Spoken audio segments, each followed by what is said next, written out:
Sans phare ni tabou, Hope, c'est le podcast qui vous raconte qu'être malade, ce n'est pas un gros mot. Handicap, maladie chronique, mais aussi santé mentale, vous entendrez des femmes et des hommes vous parler de leur parcours, leurs difficultés, leur façon d'appréhender leur quotidien, mais aussi les petits riens et les grands projets qui leur donnent le sourire. Des témoignages décomplexés et empreints de vérité qui font du bien quand ça va mal.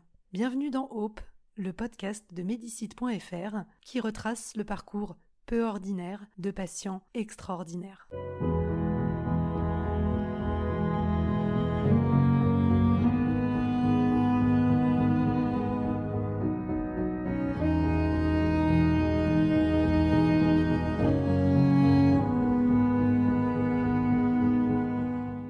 La spondylarthrite ankylosante est une maladie qui appartient au groupe des spondylarthropathies, qui regroupe plusieurs types de rhumatismes inflammatoires chroniques, caractérisés par une atteinte des articulations vertébrales. Elle se manifeste par des crises douloureuses, dites poussées, alternant avec des périodes d'accalmie, dites de rémission. En France, environ 180 000 personnes souffrent d'une spondylarthrite. Pour en parler, nous accueillons Nathalie Balassé, auteure du livre « Le jour où j'ai décidé de guérir » aux éditions Amphora pour la ligne éditoriale Bold. Bonjour Nathalie. Bonjour Marie, je suis ravie de vous retrouver, vous et vos auditeurs. Est-ce que vous pourriez me dire un petit peu comment ça a commencé, comment vous avez remarqué que vous aviez des douleurs ou est-ce qu'il y avait des symptômes particuliers qui vous ont mis sur la voie de la spondylarthrite ankylosante ? Bien en fait, la spondylarthrite ankylosante, je ne la connaissais pas du tout. Donc c'est vrai que quand sont arrivées les premières douleurs, c'est la nuit en fait. Il faut savoir que ce sont des douleurs qui apparaissent souvent la nuit et d'ailleurs c'est très révélateur, c'est un signe pour les médecins. Eh bien moi, je faisais énormément de routes, je faisais 5000 km par mois et puis je faisais des travaux dans la maison et donc j'ai commencé à avoir des douleurs vers les 5 heures du matin qui me forçaient à me lever. Je ne pouvais pas rester couchée tellement c'était douloureux. Jusqu'à présent, j'écoutais pas trop mon corps à ce moment-là, et donc je me disais bon ça va passer, voilà comme toujours, ça passe. Et puis chaque fois que j'avais un message de mon corps, je me disais ça va passer et puis voilà. Et effectivement, un jour par contre, j'ai discuté avec un ami chirurgien et je lui dis ça, je lui dis que j'ai des douleurs qui me réveillent la nuit, qui me lèvent à 5 heures du matin. Il me dit c'est quand même étonnant. Écoute, vu ton âge, j'avais 35 ans à l'époque, il me dit, tu me parles là de douleurs inflammatoires chroniques. Pour moi, là, c'était des termes que je connaissais pas bien. Et puis, finalement, ça s'est de plus en plus aggravé et d'autant plus quand j'ai attendu ma deuxième fille. Alors là, ça a été fulgurant puisque j'ai eu des douleurs partout, dans la colonne vertébrale, bien sûr, dans les dorsales, précisément aussi, le sacrum, les mains, les mâchoires, également les coudes, les genoux et les talons. Quand je posais les talons le matin par terre, c'était des charges électriques. Je marchais sur la pointe des pieds. Et là, donc, je suis allée voir mon médecin qui me connaissait bien parce qu'il me suivait depuis 15 ans et il savait que j'étais une folle du travail et que dès que j'avais quelque chose, il fallait que je me remette sur pied au plus vite pour que je recommence à travailler. Et là, il m'a dit, Nathalie, il se passe quelque chose de différent. C'est, je pense, assez grave. Je crois savoir ce que c'est. Il faut qu'on fasse une prise de sang. Et donc, j'ai fait la prise de sang. Et là, quand je l'ai reçue, j'ai vu HLA-B27 positif. Ça voulait rien dire pour moi. Donc évidemment, je suis allée tout de suite sur un site de rhumatologie sérieux sur Internet. J'ai regardé, il parlait de spondylarthrite. J'ai regardé les symptômes et effectivement, ça correspondait à ce que je ressentais. Donc j'ai tout de suite appelé mon médecin et il m'a dit, oui, c'est exactement ce que je pensais, c'est bien une spondylarthrite. Voilà comment je l'ai su. Et qu'est-ce que vous avez ressenti à ce moment-là, comme vous étiez habitué à ne pas écouter votre corps, comme vous le disiez, est-ce que ça a été un diagnostic surprise, un petit peu, où vous avez ressenti un petit peu de stress comment vous avez ressenti la chose ? Déjà, je me suis dit, mais comment se fait-il que j'ai jamais entendu parler de cette maladie ? C'est vrai, je pense que la plupart des gens qui vont nous écouter, spondylarthrite ankylosante, il y a très peu de gens, quand vous leur dites ça, qui connaissent cette pathologie, à moins de connaître quelqu'un qui est là autour Et en règle générale, c'est un mot qui est souvent déformé parce qu'on le retient pas. Et donc, la première chose, voilà, ça a été de me dire, bah, j'ai jamais entendu parler de ce truc. Mais tout de suite, je me suis dit, mais de toute façon, je m'en sortirai. Comme d'habitude, voilà, ça va se passer en un rien de temps et puis ça ira très bien. Sauf que, bon, quand j'en ai discuté avec mon médecin, il m'a dit, écoute, c'est une pathologie qu'on soigne très mal. On ne sait pas d'où ça vient, on ne sait pas ce qui se passe. C'est une maladie auto-immune, donc c'est ton système immunitaire qui t'attaque sans raison apparente, d'après nous. Et donc, en fait, il y a plusieurs traitements, mais toi, vu que dans l'état où tu es déjà, bon, déjà tu es enceinte, donc on peut rien faire. On verra après quand tu seras plus enceinte, mais déjà, enfin, tu as une forme grave, je pense. Donc, ça m'a quand même alertée. Du coup, vous avez poursuivi votre grossesse et vous avez repris le cours des consultations après l'accouchement, je suppose? Et en fait, après l'accouchement, déjà, mon médecin m'avait dit, écoute, il faudra tout de suite aller voir un rhumatologue qui, je pense, te mettra sous anti-TNF-alpha. C'est le traitement, le dernier, en fait, qu'on donne après tout un protocole, en général. Mais toi, vu dans l'état où tu es, moi, je ne pouvais pas rester plus de 3 heures dans la même position. Pas plus de 3 heures couchée, pas plus de 3 heures debout, pas plus de 3 heures assise.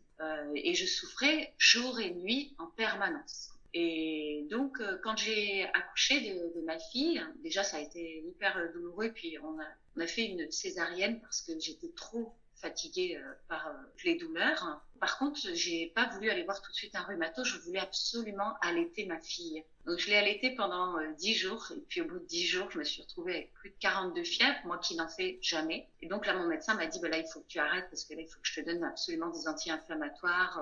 Même si les anti-inflammatoires, ils ont du mal à trouver le bon qui fonctionne vraiment. Donc en fait, il y a pratiquement pas d'anti-inflammatoire qui soulage réellement ces douleurs. Eh bien, j'ai pris cet anti-inflammatoire, donc j'ai arrêté d'allaiter ma fille. Un grand regret, c'était vraiment très difficile pour moi. Et puis, il m'a pris rendez-vous immédiatement avec un rhumatologue parce que j'avais une CRP à 222. La CRP, c'est l'indice d'inflammation dans le corps. Ça ne doit pas dépasser 0,5 normalement.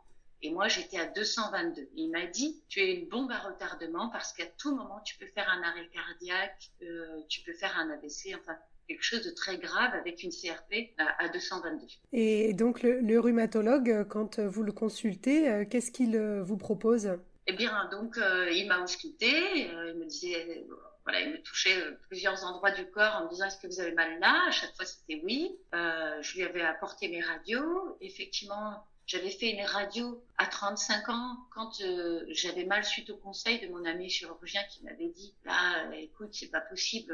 Enfin, c'est des douleurs que ressentent les personnes très âgées, mais pas normalement les personnes de ton âge, hein, surtout pas dans les dorsales. Tu me parles d'arthrite fulgurante. Et donc, il regarde cette radio et il me dit, bon, donnez-moi le numéro de votre médecin. Il appelle devant moi. Donc moi, j'avais regardé quand même sur les sites de rhumatologie et je savais que quand on donnait des anti-TNF-alpha, c'était le dernier recours. C'est que, en fait, on avait fait tous les protocoles avant, parce qu'en fait, ils donnent d'abord des anti-inflammatoires, stéroïdiens, puis non stéroïdiens, puis ensuite ils donnent du méthotrexate, qui est de la chimiothérapie par médicament, et puis ensuite ils donnent les anti-TNF-alpha. En fait, moi, j'ai rien eu de tout ça. Et donc, il appelle devant moi le médecin et il dit, voilà, on est face à une spondylarthrite ankylosante floride, donc très sévère, très aiguë. Je la mets tout de suite sous anti-TNF-alpha.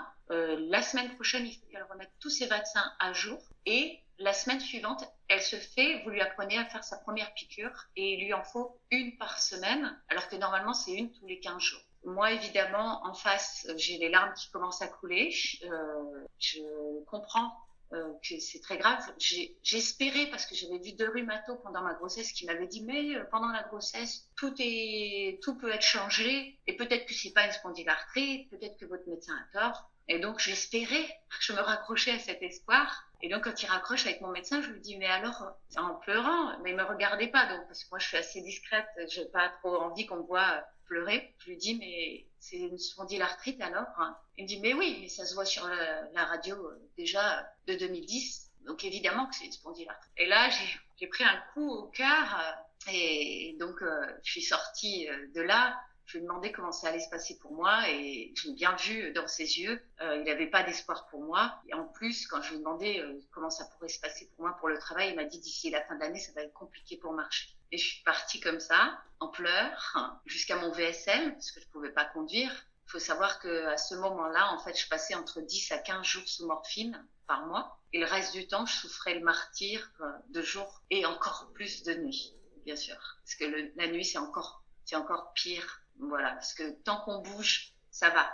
Mais, enfin, ça va. On a mal. Moi, j'avais des douleurs à 8 sur 10 pour imager, vous voyez. Mais la nuit, on peut dire à 12 sur 10. Donc là, Voilà. là votre quotidien, en gros, il s'articule sur des douleurs très présentes le jour, encore plus la nuit. À ce moment-là, vous êtes dans quel état d'esprit? À ce moment-là, je me dis, bah, les anti-TNF-alpha, je croise les doigts, ça va marcher. Malgré tout, je m'injecte donc une piqûre par semaine pendant 4 mois et j'ai pas d'amélioration. Donc je retourne voir ce professeur qui dit, bah, on va changer d'anti-TNF-alpha. Donc on change à nouveau les anti-TNF-alpha. Pas d'effet non plus énorme, je veux dire, je continue de passer 10 à 15 jours sous morphine. Je vais toujours pas bien et je sens que je m'enfonce de plus en plus. Parce que, bien, je réaliserai par la suite que, comme je ne dors pas, mon corps ne se régénère pas, mes cellules ne se nettoient pas, et les toxines continuent de s'accumuler dans mon corps. Parce que dormir, c'est très important. Certaines personnes pensent que c'est une perte de temps, mais non, c'est très important parce que notre corps fait tout ce qu'il faut pour nous remettre en santé pour le matin. Mais quand on passe pas plus de 3 heures allongé,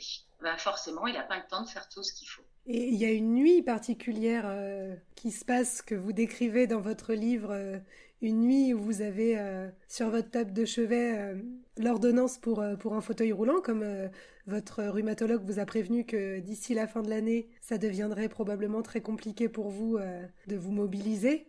Qu'est-ce qui se passe à ce moment-là? Effectivement, je rentre d'une semaine d'hospitalisation, j'ai l'ordonnance pour le fauteuil roulant. Et cette nuit-là, en fait, bah, comme toutes les nuits, je suis assise dans mon lit à attendre que ça se calme un peu. Et puis, je réfléchis. Et je me dis, si je mets les fesses dans le fauteuil roulant, je suis certaine que je suis fichue. Très honnêtement, j'ai eu des idées noires, hein, bien sûr, parce que vous savez, quand vous êtes dans cet état-là, j'étais une morte vivante, hein. Et du coup, j'avais même dit à mon mari, je pourrais pas continuer à souffrir comme ça. Enfin, je lui ai pas dit, je vais en finir avec ma vie, mais je l'ai pensé. Lui, il l'a lu entre les lignes. Et puis, cette nuit-là, contrairement à d'habitude où j'essayais quand même de comprendre ce qui se passait dans mon corps. Parce que immédiatement, j'ai voulu changer de métier. Je me suis inscrite à une formation pour devenir thérapeute. Dès que j'ai eu le diagnostic, j'ai dit, bon, mon corps il est en train de me dire qu'il faut que je change de direction. Finalement, ce que je suis en train de faire, c'est pas pour moi. Faut que je fasse autre chose. Et puis, bah, ça n'a pas marché. Autrement dit, je me suis dit, peut-être que ça va. Mon corps, il va se dire, ah bah c'est bon, hop, on lâche. Mais non, ça n'a pas marché. Et du coup, cette nuit-là, bah, je continue de réfléchir et je me dis une phrase. Ils sont pas capables de te guérir, les médecins. Ils savent pas quoi faire pour toi. Je repense aux phrases de Serge, mon médecin, qui me dit, on ne sait pas prendre en charge cette maladie. Jusqu'à présent, on ne sait pas quoi faire. Et donc, je me dis, bah, écoute, si eux, ils peuvent pas te guérir, qui peut le faire? Et là, immédiatement, j'ai la réponse qui arrive. Très vite. Bah, toi, si personne peut le faire, t'es la seule à pouvoir le faire. Et à ce moment-là, c'est comme si ça s'alignait en moi. Je me dis, oui, je sais pas comment je vais faire, mais finalement, faut que j'y arrive. Parce qu'il y a autre chose qui me traverse, c'est que le gène HLA-B27, on m'a dit que c'était génétique, que je suis la première de la lignée, mais que mes filles avaient un risque sur 2 de l'avoir. J'ai 2 filles. Et donc, je me dis, écoute, si toi tu guéris, tu leur montreras le chemin. Donc, il faut que tu fasses le nécessaire. Et quand mon mari se réveille le matin, je le regarde se réveiller, je lui dis, tu sais chérie, je vais tout arrêter. Parce que ça a pas d'effet sur moi. Donc, il n'y a aucune raison que je continue. Je sais pas comment je vais faire. Je sais pas combien de temps ça me prendra. Mais je te promets une chose, je vais guérir. Alors lui, évidemment, il est pris de panique, vous imaginez. Surtout que lui, il a eu un grave accident de moto quand il était jeune et il a été sauvé par la médecine. Donc, il a toute confiance en la médecine. Mais à ce moment-là, moi, je vois bien qu'ils sont impuissants pour m'aider. Donc, de toute façon, pour moi, à quoi ça sert de continuer? Et je lui dis, tu peux faire une seule chose pour moi. À partir d'aujourd'hui, je me vois guérie. Tous les jours, je me verrais guérie. Tous les jours, je me suis visualisée en train de courir dans l'herbe avec mes filles, de faire des tas de choses. À partir de ce jour-là, et donc je lui ai dit, toi c'est pareil, vois-moi guérie. Et j'ai demandé à ma famille et à mes amis de faire la même chose, plutôt que de dire, oh la pauvre, elle est foutue. T'as vu dans l'état où elle est? Parce que c'est ce qu'ils pensaient, je le voyais dans leurs yeux quand il y avait du monde à la maison et que j'osais me montrer. Je voyais bien qu'ils se disaient, mais t'as vu dans l'état qu'elle est? Waouh, ça va pas le faire, quoi.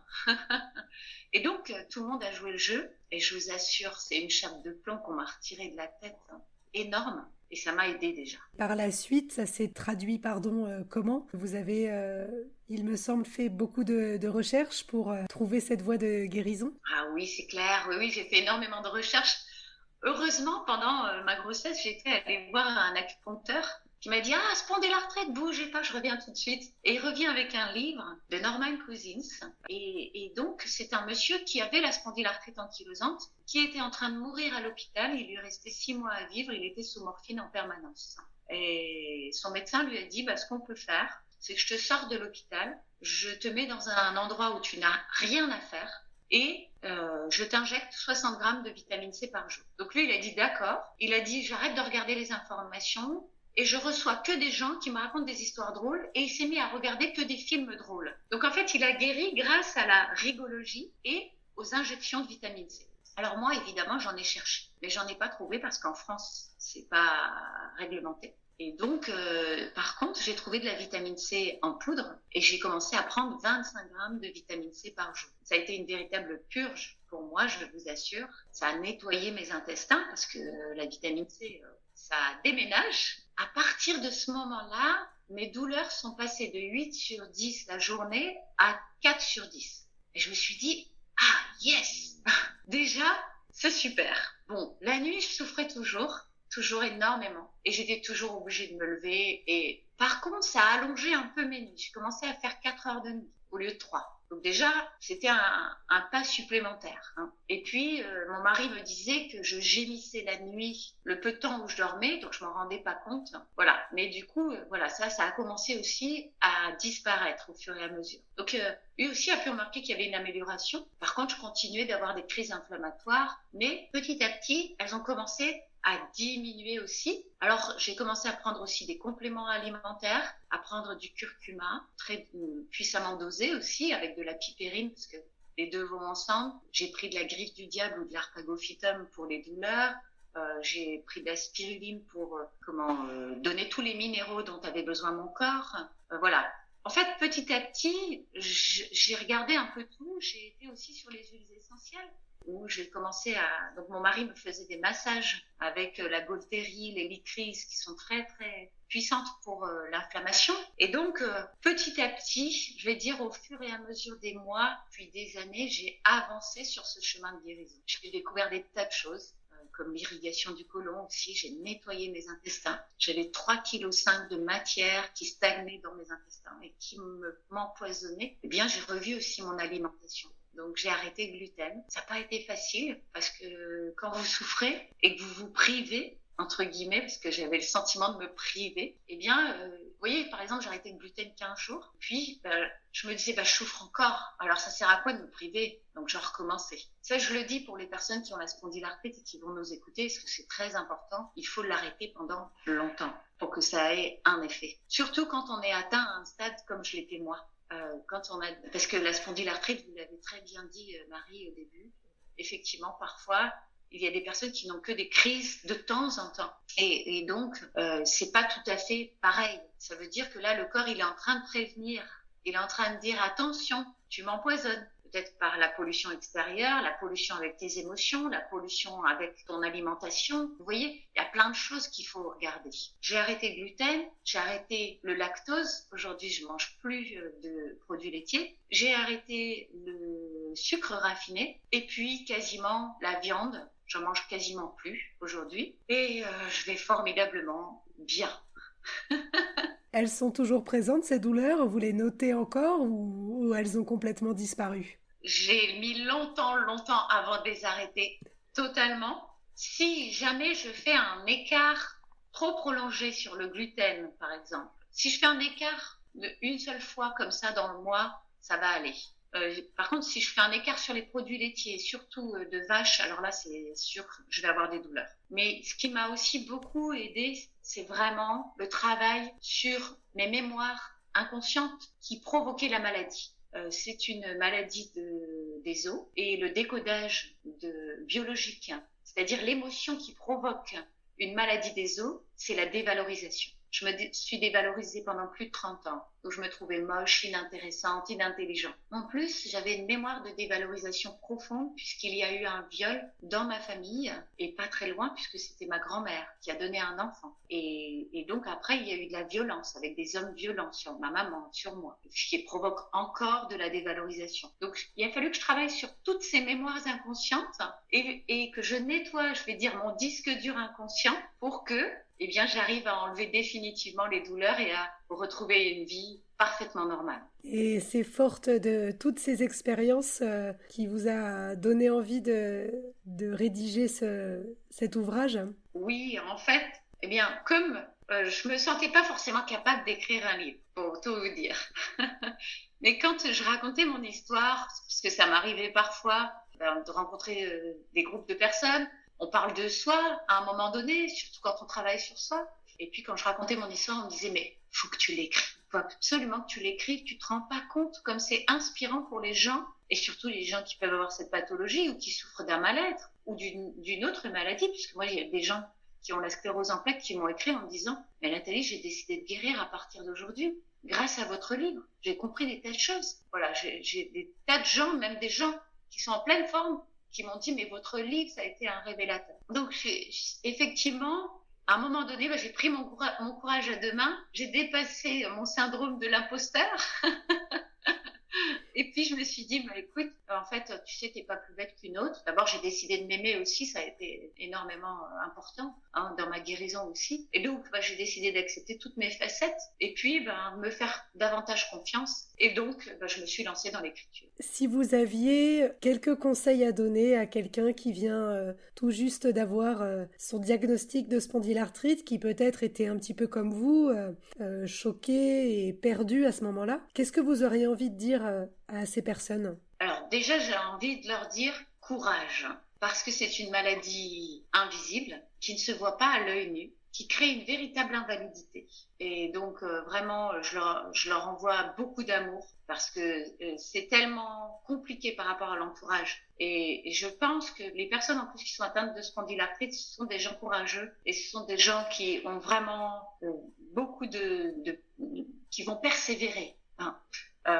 En général, ce sont des gens qui travaillent beaucoup, qui se sont jamais écoutés. En tous les cas, toutes les personnes qui sont venues à moi qui ont la spondylarthrite me disent la même chose. Donc, on a vraiment ce point commun. Et courage et persévérance, c'est vraiment les mots-clés, parce que vous savez, on peut s'en sortir. Je l'ai fait moi, donc il n'y a aucune raison que vous n'y arriviez pas. Par contre, ça demande beaucoup de ténacité, parce que ça nous demande de faire des choses pour lesquelles on n'était peut-être pas prêt. J'étais pas prête, moi, à arrêter les produits laitiers. J'adorais le fromage. J'adorais tous les fromages.